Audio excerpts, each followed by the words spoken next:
위원님 말씀하신 거 조금 이어받아서 여쭤보고 싶었던 게요. 이제 예비비 증액 관련해서 많은 우리 의원님들 말씀 주시는데 그 증액의 필요성 중에 하나로 미국 대선 등 뭐 어떤 외부 환경의 변화 이런 부분 말씀하시지 않습니까? 네. 그러니까 지금 상황 보면 트럼프 전 대통령이 다시 한번 집권할 가능성이 아주 높아 보이는 그런 상황인데요. 네. 그 때문에 우리 국민들께서 이런 어떤 또 대외 환경의 변화나 이런 부분 걱정하시는 부분들 많이 있을 것 같습니다.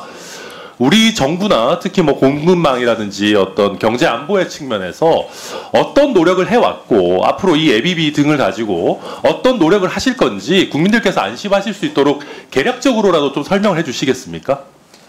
네, 뭐 일단은 지금 미 대선 결과 나오지 않았습니다만 뭐 저희가 이런 어떤 국제 정세의 변화에 대해서 행정부의 수반은 대통령이시니까 네. 대통령이 중심이 돼서 저희가 이제 저희 내각에서는 그러니까 예를 들어서 몇 가지가 있지만 예를 들어서 금융과 시장에 미치는 영향이 일단 당장 있을 것이고요.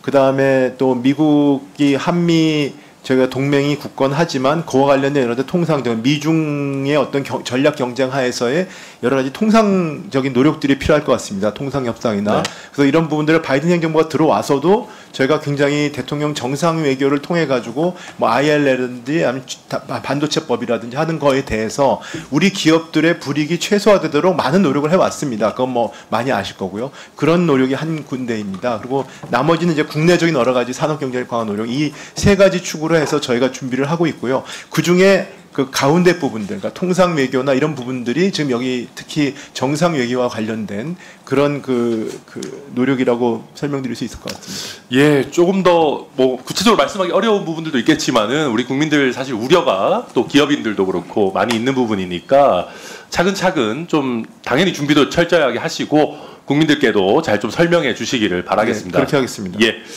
그 다음에 이제 군간부 처우 개선 관련해서 저희가 이제 기재부 국감에서도 질의를 드렸었는데 최근에 대통령실 국감에서도 제가 이제 신원식 안보실장한테 군간부 당직 수당, 주택 수당 이런 거 처우 개선 관련해서 질문을 드렸어요. 그랬더니 이제 신원식 안보실장께서 기재부가 논의하고 있고 국회 단계에서 증액시키려고 노력하고 있다라고 답변을 하시더라고요.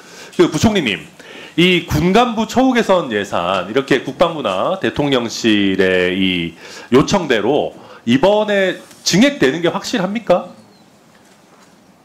글쎄 지금 구체적으로 안보실장이 어떤 걸 말씀하셨는지 모르겠는데요. 예, 당직 수당, 주택 수당 부분이었습니다. 당직 수당, 주택 수단에 대해서는 뭐 저희가 수당 개선에 관련된 부분들은 저희가 지금 잠깐만요. 이게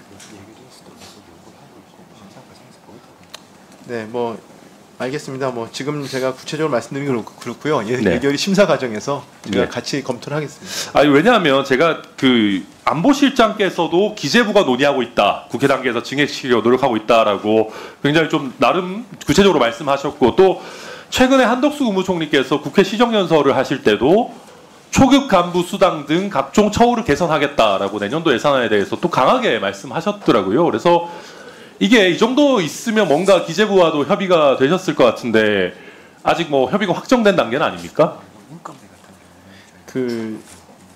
지금 구체적인 내용에 대한 건 검토를 하고 있기 때문에 말씀드리기가 좀 그렇고요.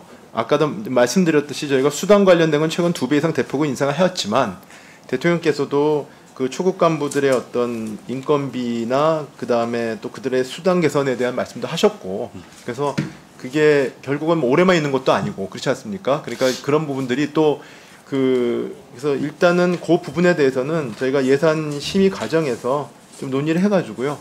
예. 충분히 초급 간부들의 어떤 처우 개선에 문제가 없는 방향으로 결론을 내겠습니다. 예, 부총리님 잘 좀 부탁드리는데 제가 지난번 국감 때도 말씀드렸지만 이게 이제 총리께서 대통령을 대신해서 시정연설을 하실 때 이게 뭐 언젠가는 올리겠습니다가 아니고 이제 내년도 예산안에 대해서 시정연설을 하시면서 말씀하신 것 아니겠습니까? 그리고 안보실장께서도 이게 뭐 앞으로 잘해보겠습니다가 아니고 지금 이제 2025년도 예산안과 관련해서 기재부가 또 논의하고 있고 국회 단계에서 증액시키려고 하고 있다라고 굉장히 구체적인 답변을 내놓고 계시는데 유독 우리 부총리님께 여쭤볼 때만 이게 뭐 하나 확정되지 않은 것 같아서 꼭 좀 어떤 대통령실이나 우리 총리님 말씀과 좀 결을 맞춰서 신경 써주시기를 좀 부탁드리겠고요. 그리고 협의가 완전히 안 된 상황에서 이렇게 너무 말씀하시는 게 맞나 하는 생각은 그때나 지금이나 들긴 합니다. 어쨌든 또 기재부 차원에서는 뭐 지난번에 말씀 주셨죠. 이제 사실 예전에 몇 년 전부터 이제 초급 간부 관련해서 기재부 차원에서 나름대로 많이 예산도 늘리고 노력해 왔고, 그런데 문제는 지금 상황에서 그게 충분하지 않습니다. 아마 부총리께서 잘 알고 계실 겁니다. 이제 올해도 그 유용원 의원님이 국방부로부터 받은 자료를 보니까 전역한 부사관 수가 올해 1월부터 9월까지 3,170명인데 오히려 임관한 부사관 수는 1,280명이랍니다. 그러니까 전역한 부사관이 임관한 부사관보다 더 많은 이 역전 현상이 2023년부터 있는 지금 굉장히 심각한 상황이거든요. 그래서 기재부 차원에서 우리는 노력했다라고만 하실 것이 아니고 굉장히 이 부분 좀 아주 신경 쓰셔야 된다라고 생각하고, 또 한 가지는 우리가 지금 자꾸 이제 간부 처우를 이야기하면서 수당 위주의 인상을 이야기하는데 지금 병사 월급 200만 원 시대 아니겠습니까? 근데 이렇다고 하면 초급 하사관들이 병사 월급과 정말 거의 같거나 아니면 오히려 세금 빼면 더 적은 이 월급을 받는 상황이라면은 본봉의 인상도 제가 봤을 땐 적극적으로 검토해야지만 이런 심각한 부사관 부족 현상을 조금이나마 타개할 수 있을 것 같은데, 기재부에서 이런 그 초급 간부 부사관 이 어떤 본봉 기본급 인상에 대해서 어느 정도 생각이나 계획을 좀 가지고 계십니까? 네, 뭐 수당뿐만 아니라 아까 봉급 관련된 부분은 저희가 이제 그 연말에 보수 수당 개정 같은 것도 있습니다. 예. 그런 부분에 있어서 이 부분을 추가로 그 인상하는 거를 좀 검토하고 있습니다. 네. 예, 수고하셨습니다. 오늘 기획재정부와 4개